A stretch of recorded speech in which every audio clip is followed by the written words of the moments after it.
Hello everyone and welcome back to the Game Panda. Today we are playing some more Yu-Gi-Oh! Duel Links, but today is a little bit of a different type of episode. I'm not going to be showing you guys a deck. I'm going to give you guys some tips that you guys should follow, especially if you guys are brand new to the game or newer to the game. These tips will help you advance way faster than you normally would, and even if you're a veteran of this game, some of these tips can still apply to you.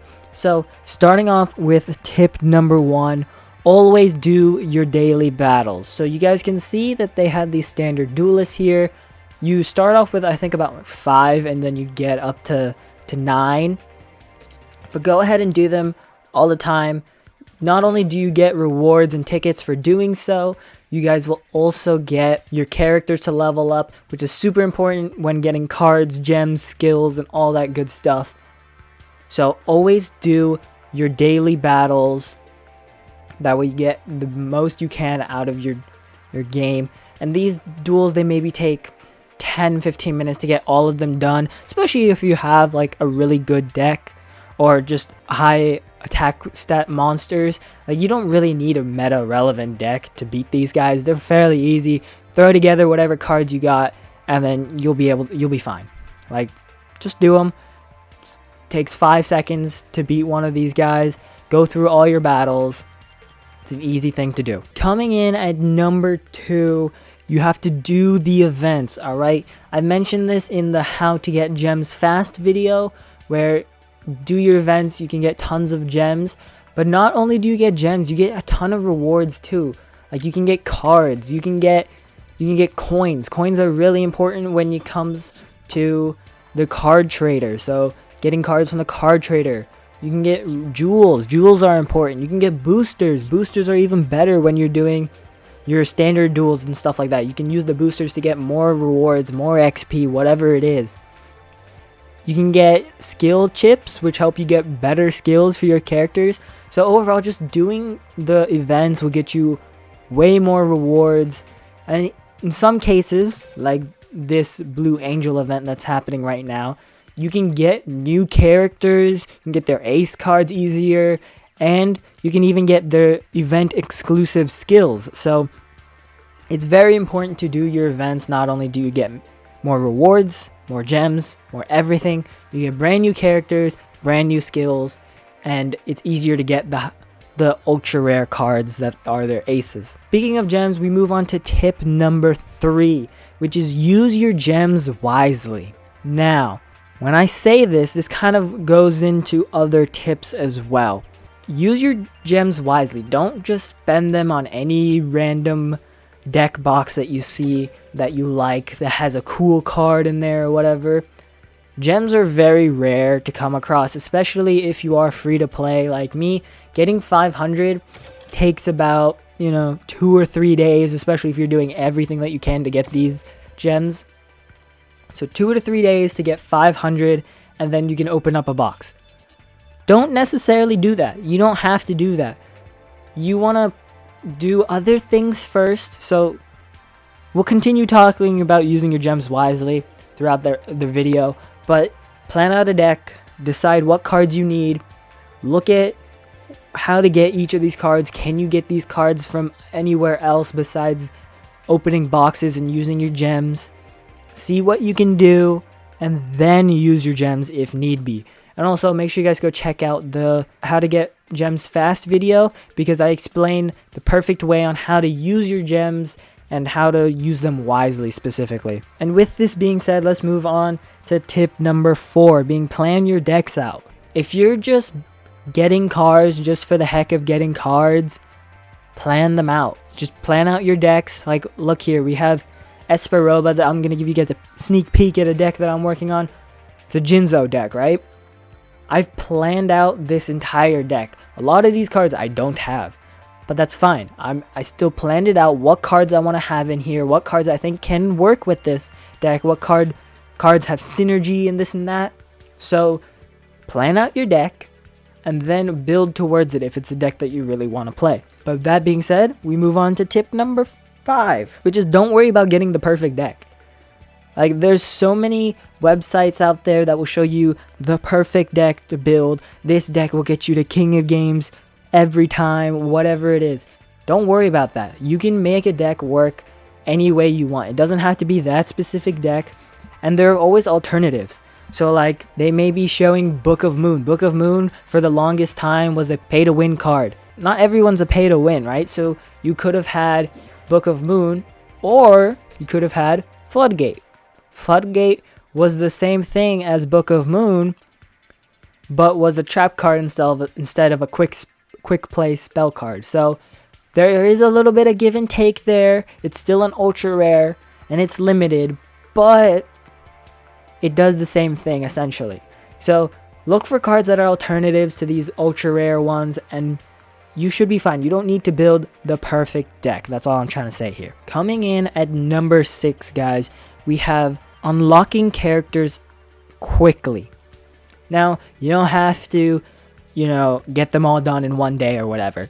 Just as you progress in the game, if you see that a new character can be unlocked, try to unlock them. If you get the world mission that says new character unlocked or whatever, try and unlock that character, complete those missions. And the reason why you want to do this is because completing the tasks that get you these characters give you resources.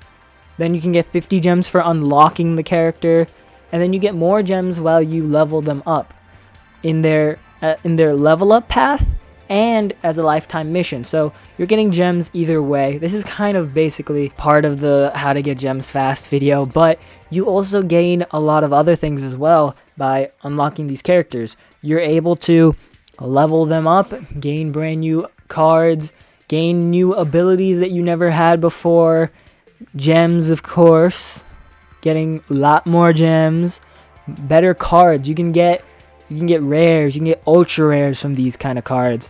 Like here, Esperoba Jinzo Jector, which is an ultra rare card. So you can get ultra rare cards by unlocking these characters and leveling them up. So the faster you unlock them, the faster you can level them up, meaning the more rewards you can get. Speaking of leveling up your characters, take advantage of the Vagabond. Vagabond is a really good NPC that you can battle that not only uses real PvP decks that you can test against, like this one. You can see he's playing with a Blue Eyes deck. So you guys can see that what cards are being used in the current PvP standings and where they are to see if this could be a legitimate deck and this and that. So you're basically playing against a NPC PvP person, right? So they're obviously going to make mistakes or something, or not making mistakes that a regular person would make, but you still get to play against a real PvP deck. So you get to learn that way, and you can level up really quickly, especially since the Vagabond gives you additional XP compared to a standard duelist. You can also use XP boosters and result boosters to get more duel assessment points and rewards and level up your characters faster, further helping you get more rewards. Speaking of rewards, we have our next tip, which is to collect your gifts. Gifts, look right here, we got 90 gold. It's not that much compared to what I have right now, but over time that accumulates. And right now I'm really low on keys, so I'm trying to get keys right here. 7 keys, that's beautiful. It's a great way of getting keys and gold whenever you need it. Sometimes you can get lucky, and I'm pretty sure you can get gems from there, like 1 gem max. You can get very lucky and get gems or those boosters. So go ahead, collect your gifts. You get 3 a day, I'm pretty sure, and it's just a better way to get resources, right? You literally have to do nothing. You have to click 3 times and you get resources. What's better than that? Continuing on the topic of resources, our next tip will be to complete your stage missions. So these stage missions, as you can see here, gives me a card back, whatever, that's not important. 10 gems, 30 black keys, and 50 gems for completing the whole stage, and then I'm gonna get new ones. So continuously do your stage missions. You get more rewards that way, and the higher your stages, the better rewards you'll get, the more rewards you'll get, but also the harder the missions. So take that into account and always complete your stage missions. It's the best way of getting rewards, in my opinion. And now our final and 10th tip being, don't be afraid of the new type of cards. I'm not sure if this applies to everyone. For me, at least, I don't really like using the new cards because I'm a little bit of an old school person here, okay, when it comes to Yu-Gi-Oh! I started playing Yu-Gi-Oh! When the biggest thing were like fusion monsters, okay? Fusion monsters were like the craziest of the crazy, okay? So when they introduced Synchro monsters, Xyz monsters, Pendulum monsters, Link monsters, all those things I was a little timid on. I didn't really want to put them in my deck and make them a part of my schemes for my deck. So if you're like me and you're a little bit, not, I wouldn't say afraid necessarily, but like you don't really like the new type of cards, don't be afraid to use them, try them out, because most of the time, the newer the card, the better it is. Like Xyz monsters, those are great because it's so easy to special summon nowadays. You're able to special summon 2-3 monsters at a time, and then you can Xyz summon, bringing out stronger monsters who have really good abilities, which in most cases will let you special summon more monsters, destroy a monster, destroy backfield, deal effect damage, attack twice, whatever it is, and then you can get more monsters out, and it's even better. Speaking of more monsters, you also have Pendulum monsters. Pendulum monsters are easier ways of bringing out more monsters, so you can synchro summon, Xyz summon, all that stuff. It's really great to use these new type of cards. So if you're an experienced player who's, you know, been relying on these fusion monsters as your best card, it's okay. Step out of your comfort zone. Go ahead, use the new monsters. And honestly, this is still something I need to work on. I don't use many Link summoning monsters in my decks. Like you guys can see here, the most that I use are Fusion, Xyz, and Synchro.